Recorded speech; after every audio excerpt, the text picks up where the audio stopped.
करना है, शरीर से काम करते रहिए और मन से चिंतन करते रहिए, क्योंकि मन की गति है अटपटी, झटपट लखे ना कोई, और जब झाको झटपट लखे तो खटपट दर्शन होए।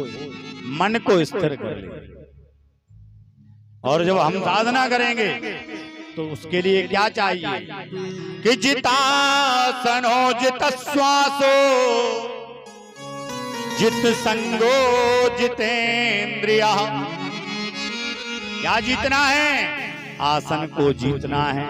जब तपस्या करेंगे तो हमें बैठना पड़ेगा, एक आसन में बैठना पड़ेगा। आज स्थिति ऐसी हो गई, लोग महाराज हमें आधा घंटे बड़ी मुश्किल से बैठ पाएंगे। कभी कभी ऐसा होता है कि भगवान होंगे टेबल पर और यजमान होंगे कुर्सी पर, तब पूजा हो, बैठ ही नहीं पाते। आसन छीड़ो, क्योंकि खड़े खड़े कुर्सी पे बैठने की आदत पड़ गई। आसन को नहीं जीत, जित श्वास हो। पहले संत लोग प्राणायाम के द्वारा सांस को रोक रखते थे, वर्षों हजारों वर्षों, तभी तो जीते थे। जितासनो जित संगो। क्या जीतना है? संग। कैसे संग जीतना है? चंदन विष व्यापे लिपटे रहत भुजंग। चंदन के वृक्ष में अनेकों सर्प लिपटे रहते हैं, लेकिन क्या उसको चंदन की खुशबू उसको सर्प को आती है? उसने विष छोड़ के चंदन सेवन कर लिया कि चंदन में विष हो गया? नहीं लगा। दोनों में एक दूसरे को संग ऐसा करो, सत्संग करो, दुसंग नहीं करना चाहिए। लेकिन कारण क्या है? सत्संग थोड़ा देर में उतरता। कपूर को हम अच्छा मानते हैं और हींग को मानते हैं खराब, तो कपूर में हींग की खुशबू जल्दी आने लगेगी, लेकिन हींग में कपूर का रंग देर में चढ़ेगा। बुरा रंग जो होता है ना, वो वहां पर लालच होती है, और अच्छा काम करने में थोड़ा सा कठिन लगता है। और जब सत्संग मिल जाए तो उससे लाभ होता है। तो बोले संग जीतो। एक मदालसा नाम की रानी हुई, महाभारत की कथा है। वो अपने पुत्रों को कह देती थी, जाओ संत बन जाओ, संग जीतो। राजा ने अंतिम समय कहा, एक पुत्र और हुआ, बोले अब इसको तो संत मत बनाओ। बोले स्वामी हम इससे कुछ नहीं कहेंगे, लेकिन इसके गले में एक ताबीज जरूर रखेंगे। बोले रख।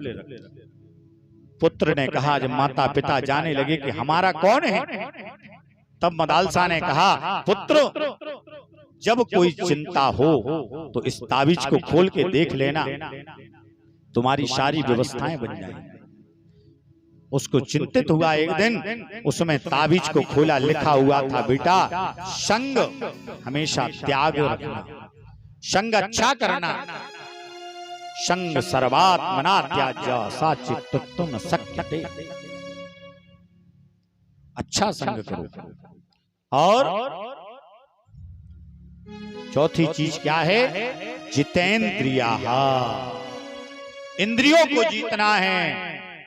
ऐसा नहीं कि हमें संसार का रंग दिखा तो ये आंखें देखने लग गई, संसारी गाना सुनाई दिए और कान सुनने लग जाए। कब हम भजन कर रहे हो उस समय संसार को देखने लगे।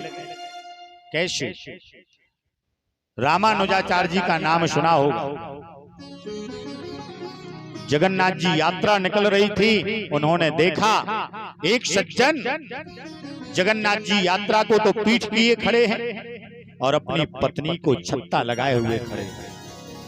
उन्होंने कहा, भैया अरे संसार के मालिक निकल रहे हैं, उनको तो तुम पीठ किए हो और ये उनका एक तुच्छ सा परिणाम है, उसको तुम छत्ता की हो। बोले अरे मेरी पत्नी से ज्यादा सुंदर कोई नहीं। मानो भगवान ने ये कहा कि प्रभु इसको दर्शन दो, ये माया में फंसा हुआ है। और भगवान साक्षात उस स्त्री में जगन्नाथ स्वरूप में दर्शन दिए। तब जाकर के उसने देखा, अरे स्त्री कहाँ है मेरी पत्नी, ये तो संसार के स्वामी हैं, इनकी सुंदरता के आगे संसार का रंग फीका है। नाम तुम्हारा पालनहारा, जिसकी रचना इतनी सुंदर, वो